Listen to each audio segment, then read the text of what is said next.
Hi guys, स्वागत है आपका स्वतंत्र ITI के डिजिटल लर्निंग क्लास में। मैं दिनेश कुमार आज आप सबों के लिए लेकर आए हैं एक नया टॉपिक पोलैरिटी टेस्ट। इस टेस्ट के माध्यम से हम लोग आज समझेंगे कि ये जो टेस्ट होता है ये क्यों किया जाता है। सबसे पहले तो हमको जानना जरूरी है कि पोलैरिटी टेस्ट आखिर वायरिंग में क्यों जरूरी है।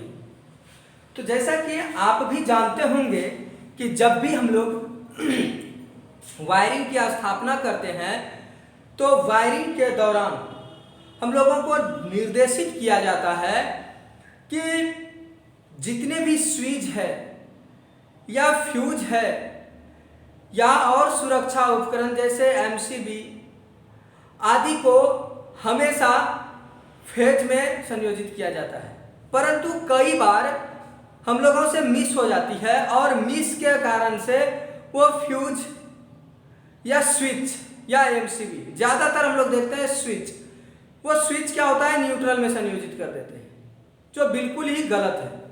क्योंकि अगर आप एक स्विच को न्यूट्रल में संयोजित करते हैं, न्यूट्रल में स्थापित करते हैं, तो स्विच के माध्यम से अगर आप ऑफ किसी डिवाइस को कर रहे हैं तो डिवाइस में विद्युत धारा प्रवाह हो रही है, केवल आपका न्यूट्रल कटा हुआ है। जबकि होना ये चाहिए कि जब आप स्विच से उसे कंट्रोल करते हैं, उसे ऑफ करते हैं, तो डिवाइस में विद्युत धारा प्रवाह नहीं होना चाहिए और उसका विद्युत धारा कट हो जाना चाहिए, जबकि न्यूट्रल डिवाइस तक पहुंचते रहता है।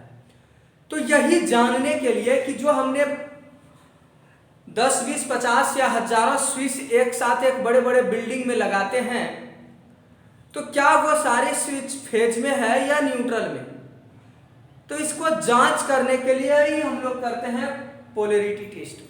पोलैरिटी टेस्ट के माध्यम से हम लोग यह चेक करते हैं कि जो स्विच है हमारा वो स्विच फेज में है या नहीं। तो इस जांच को पूरा करने के दौरान हम लोगों को कुछ चीजों को ध्यान में रखना होता है और बिना उसे ध्यान में रखे हम इस जांच को पूरा नहीं कर पाते हैं। तो देखते हैं कि वो कौन कौन से पॉइंट है जिसे हम लोगों को ध्यान में रखना चाहिए। तो पहला पॉइंट है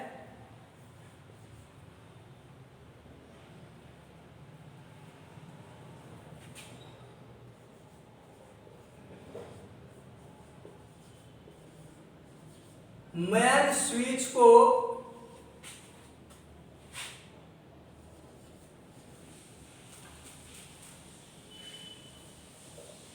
ऑफ करना चाहिए। पहले क्या है कि मेन स्विच को ऑफ कर देना चाहिए और साथ ही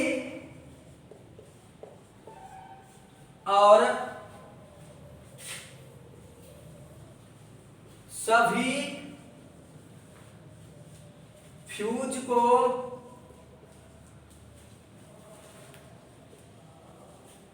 निकाल देना चाहिए। आपको क्या करना है कि जब पोलैरिटी टेस्ट के लिए आप जाते हैं किसी परिपथ पे, तो सबसे पहले परिपथ का क्या करना है, आपको मेन स्विच को ऑफ कर देना है। मेन यानी जहां से आपके पूरे घर में सप्लाई दिया गया है उस स्विच को आपको क्या करना है, ऑफ कर देना है।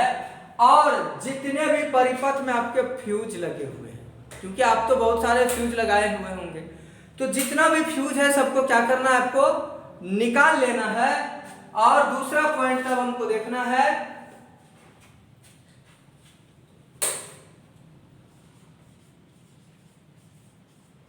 सर्किट के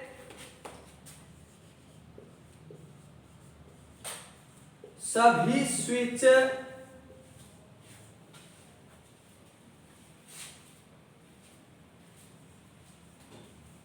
ऑफ करना चाहिए। हम लोगों को होना चाहिए कि जब हम ये कंप्लीट कर लिए कि मेन स्विच को ऑफ कर दिए और फ्यूज भी निकाल लिए, तो दूसरा पॉइंट कहता है कि सर्किट में जितने भी यानी परिपथ में जितने भी क्या लगे हैं, तो स्विच लगे हैं, उसे क्या कर देना चाहिए, ऑफ स्थिति में कर देना चाहिए, मतलब उसे ऑफ करना चाहिए। और उसके बाद तीसरा पॉइंट है कि आपके सर्किट में जो भी बल्ब है उसे निकाल देना चाहिए। सर्किट के सभी बल्ब को निकाल देना चाहिए।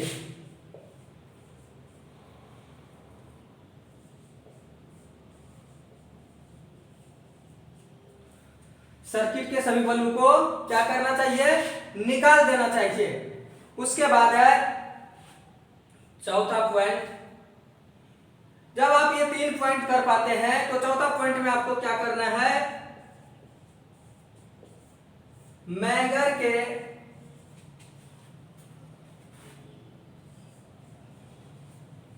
एक टर्मिनल को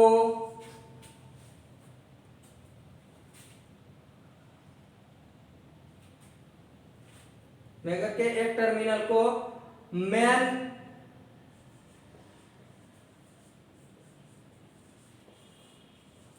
स्विच के फेज से तथा दूसरे टर्मिनल को किसी स्विच के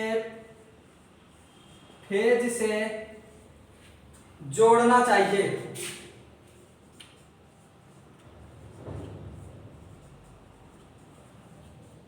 आपको क्या करना है कि मैगर में जो 2 टर्मिनल्स होते हैं उसमें से पहला टर्मिनल को मेन स्विच के फेज से तथा दूसरे टर्मिनल को किसी एक स्विच के फेज से उसे कनेक्ट कर देना है। और अगर आप ऐसा कर पाते हैं तब आपको क्या करना है? 5वां पॉइंट आपको देखना है कि जब हम लोग मैगर को घुमाने लगेंगे, रोटेट करने लगेंगे, उसको गति करने लगेंगे, तो आपको ध्यान होना चाहिए कि कितना पर हमें उसे घुमाना है। आपको बार बार इस चीज को बताते हैं कि मैगर को कितनी आरपीएम पे हमें घुमाना चाहिए। तो 160 आरपीएम पर उसे क्या करना चाहिए? हमें मूव करना चाहिए। अगर हम 160 की आरपीएम पर उसे घुमा पाते हैं तो घुमाने के दौरान, जब उसको घुमाने लगेंगे तो घुमाने के दौरान हम उसके रीडिंग को देखेंगे और रीडिंग को देखने पर हमें क्या मिलेगा? जो उसकी सुई है ना वो 0 पर होना चाहिए। ये सारी चीजें करने के बाद जब हम मैगर के हैंडल को 160 के आरपीएम पर मूव करने लगेंगे, घुमाने लगेंगे, तो घुमाने के दौरान मैगर का जो सुई है वो 0 पर होना चाहिए। और अगर वो अनंत की ओर होता है, अगर वो इंफिनिटी की ओर होता है, तो हम समझेंगे कि जो स्विच लगे हैं वो न्यूट्रल पर लग गया है, वो हमारे फेज पर नहीं है। तो फिर से हमें उस स्विच को बदल देना चाहिए, न्यूट्रल से फेज में कर लेना चाहिए। मतलब जो आप मैगर का रीडिंग है वो क्या होना चाहिए? 0 होना चाहिए। मैगर का रीडिंग 0 होना चाहिए। कब? जब हम मैगर को 160 के आरपीएम पर रोटेट करने लगेंगे। ये रोटेट कब करने लगेंगे? जब मेन स्विच को ऑफ कर देंगे और सभी फ्यूज निकाल देंगे, सर्किट के सभी स्विच को ऑफ कर देंगे और सर्किट के सभी बल्ब को निकाल देंगे एवं मैगर के एक टर्मिनल को मेन स्विच के फेज से तथा दूसरे टर्मिनल को किसी स्विच के फेज से कनेक्ट करने के बाद ही हम मैगर के हैंडल को घुमाएंगे और घुमाने के उपरांत हमारा रीडिंग 0 होना चाहिए। अगर 0 मिलता है तो स्विच फेज में लगा है, मतलब बिल्कुल सही है। और इसी प्रकार से हम एक एक करके सभी स्विच को जांच कर पाएंगे। तो आज आप लोग समझे कि पोलैरिटी टेस्ट क्यों किया जाता है, इसका क्या फायदा है। आज के लिए बस इतना ही। धन्यवाद।